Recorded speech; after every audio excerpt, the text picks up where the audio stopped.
Olá, viemos aqui na Agência Estadual de Recursos Hídricos, AGER, conversar com o seu presidente, Paulo Paim, falar um pouco sobre a gestão da água aqui no Estado, dando uma passada pela questão do Rio Doce, nesse momento em que houve um grave acidente que acomete toda a região no Espírito Santo, desde a entrada do Rio Doce aqui no Espírito Santo até o mar.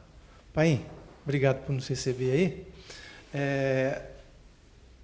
Como que você poderia traçar esse cenário hoje aqui, dos impactos ambientais, mais especificamente aqui na Bacia do Doce, né? A questão diretamente a qualidade da água do Rio Doce. Almir, o Espírito Santo, assim, na medida do possível, está bastante organizado, né, no sentido de acompanhar os desdobramentos da tragédia que ocorreu em Mariana. Acho que 24 horas depois do que ocorreu, o governador Paulo Ortung nos reuniu, né, o já famoso Comitê Hídrico, né, que é esse conjunto de entidades do Estado, mais os comitês de bacia, para começar a tratar desse assunto e ver como é que nós íamos nos organizarmos, no sentido de que a lama ainda ia demorar um tempão para chegar no Espírito Santo, mas era preciso começar a fazer alguma coisa. Então, isso tem aparecido, inclusive, nacionalmente, como uma ação positiva do Estado. O Estado tem se organizado para enfrentar essa questão.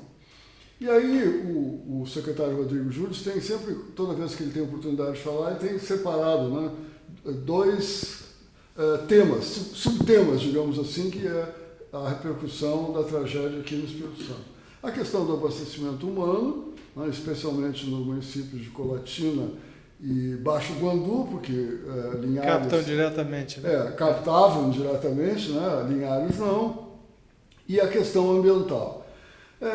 O abastecimento, imediatamente foi montado lá em Colatina uma força-tarefa envolvendo dois secretários de Estado, o secretário João Couso e o secretário Rodrigo, Corpo de Bombeiros, Defesa Civil, enfim, se mudaram praticamente lá para Colatina para organizar o município com bastante antecedência.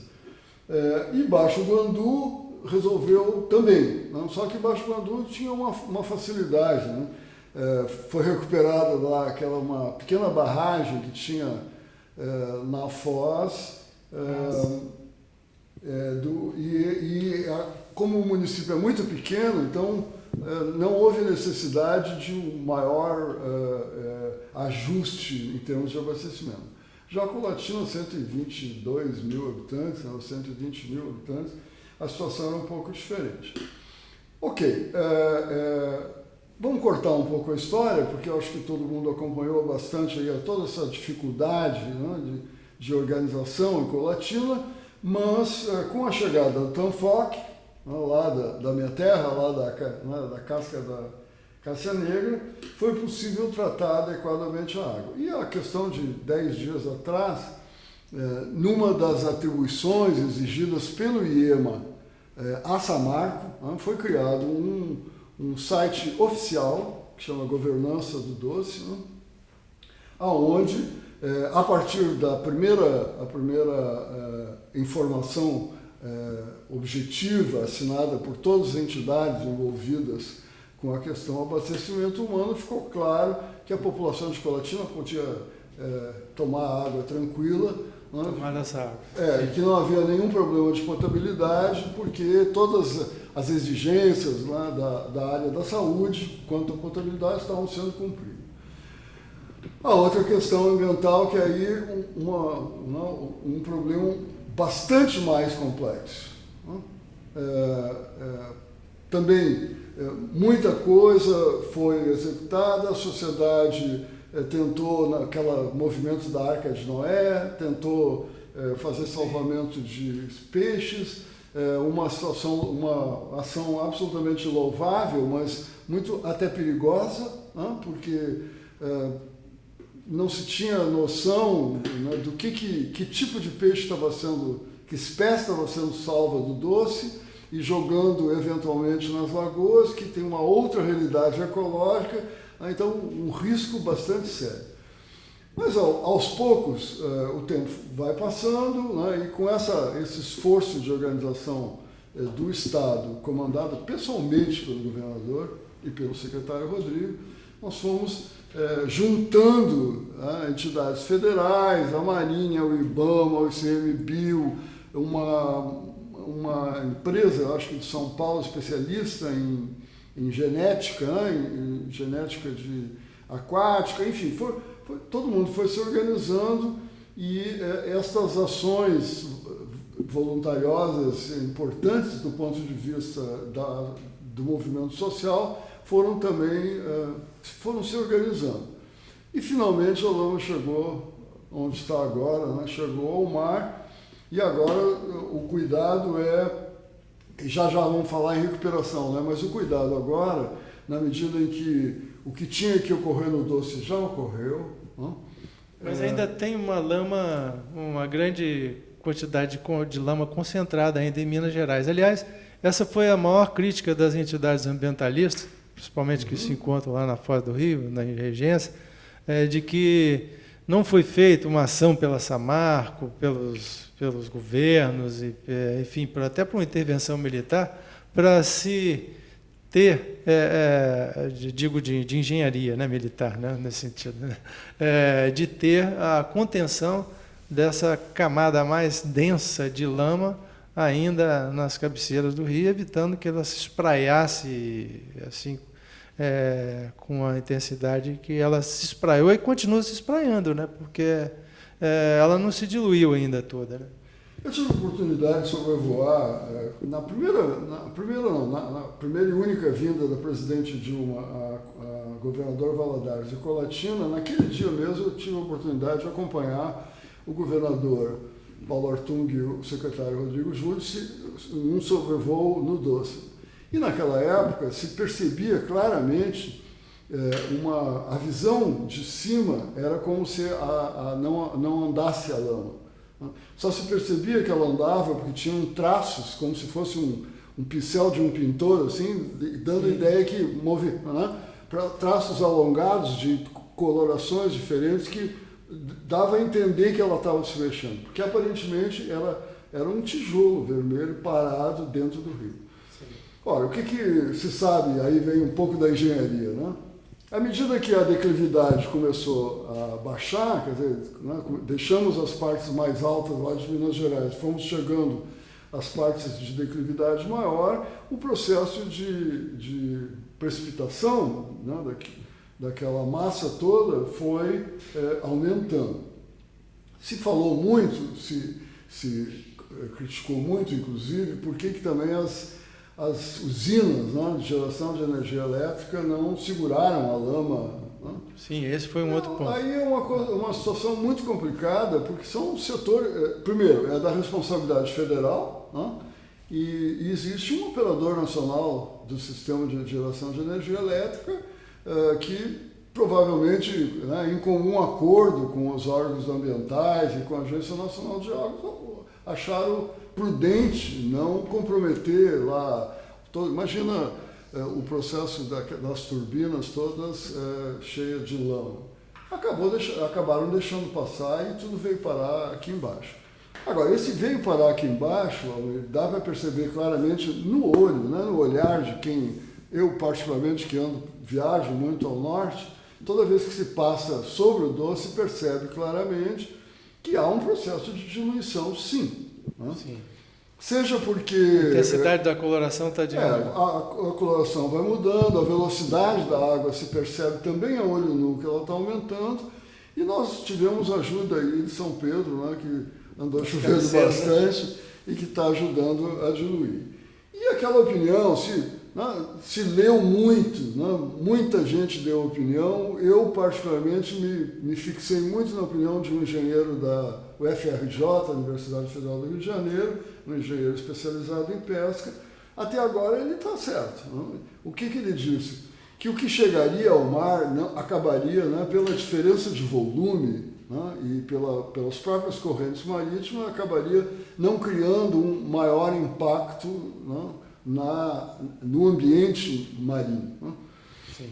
Ele dizia, e eu ouvi de alguns pescadores, de que o que estava chegando, não há nenhuma comprovação científica nisso, é a opinião do engenheiro, através de modelos, e de alguns pescadores que tinham oportunidade de conversar, que o que estava chegando ao mar não era muito diferente em termos de volume de sedimentos de quando havia chuvas torrenciais no passado, lá nas cabeceiras, e que aquilo tudo chegava ao mar. Qual é a grande dúvida hoje? A grande dúvida é até que ponto os sistemas marinhos e estuarinos e as estações de conservação ambiental ali estão sendo agredidas ou não, mas isso ainda não se tem. O acompanhamento visual aéreo, que é feito praticamente todos os dias, ele é o visual mesmo, né? Então depende da corrente, depende do vento, aquela mancha que vai ficando cada vez mais clara, ela vai para o sul, vai para o norte, mas não há nenhuma, assim, não se conseguiu, por exemplo, detectar alguma coisa que caracterize definitivamente que não há balneabilidade, não há. O que está sendo recomendado pelos órgãos ambientais e pelas próprias prefeituras é que preventivamente, então, não se utilize as praias no entorno da pluma. Porque se a gente pode fazer uma analogia, é o seguinte, a questão de vulnerabilidade está muito ligado diretamente a coliformes fecais, né, que a legislação prevê para praias e tudo mais. Né? Com relação à concentração de material sólido em suspensão, quer dizer, é uma concentração elevada, mas a maior parte, pelo menos as análises que chegaram às nossas mãos, contam com componentes que são, além do ferro e do alumínio, em alta concentração, né, que o restante é praticamente parecido com a composição do solo. Né? E esses traços de metais pesados também não inviabilizam vulnerabilidade, né? Quer dizer, geralmente metais pesados eles são mais problemáticos quando acumulados na cadeia alimentar, né? Quando, né, na cadeia da marinha e tudo mais. Né? Pois é, então é isso. Por enquanto, infelizmente, ou felizmente, não sei até dizer, né, por enquanto não se tem como afirmar positivamente, olha, dá para tomar banho ou não dá para tomar banho. Aparentemente não existem maiores problemas, mas também, enquanto não houver um conhecimento perfeito do que está acontecendo, a tendência é sugerir que não se use as praias onde, bem o entorno da pluma. Mas, como tu mesmo disseste, não tem nada hoje que diga, não, está inviabilizado o banho. Não existe. Em relação à potabilidade, é fácil, né? Porque existe lá o regulamento da parte da saúde, a gente consegue, olha... São 8 parâmetros, tá? Em relação à questão de balneabilidade, o próprio uso na agricultura, né? A agricultura carece hoje, e talvez até essa tragédia toda esteja nos ensinando isso, né? Talvez seja preciso se estudar melhor, afinal de contas, qual é a qualidade da água que pode ser utilizada ou não no processo de irrigação. Tu sabe bem que o seu gaúcho vem de um estado onde o arroz sabe.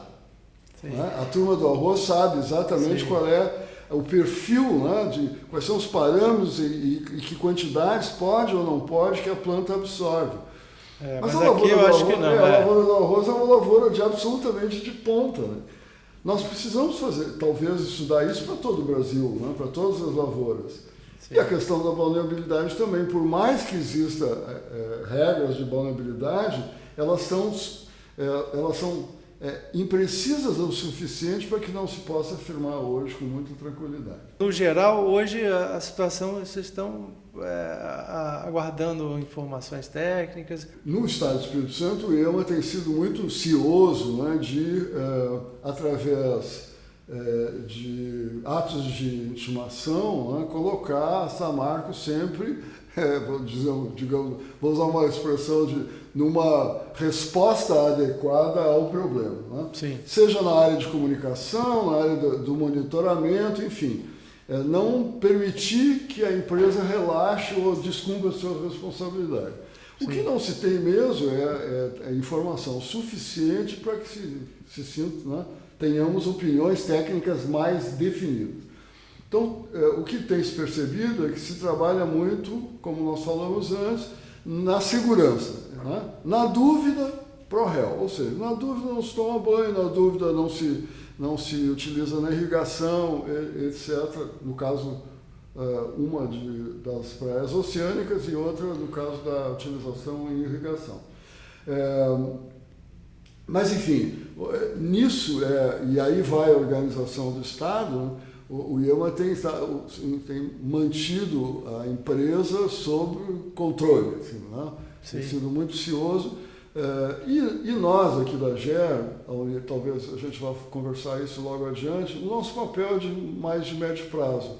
Nós temos muito pouco o que fazer na situação aguda da crise. Sim. Nós temos participado de todas as ações do governo do Estado, mas nosso trabalho nobre é o que vem por vir. Vamos a um rápido intervalo, voltamos falando sobre a tragédia do Rio Doce, a gestão de bacias hidrográficas e o que será feito na recuperação dessa grande bacia.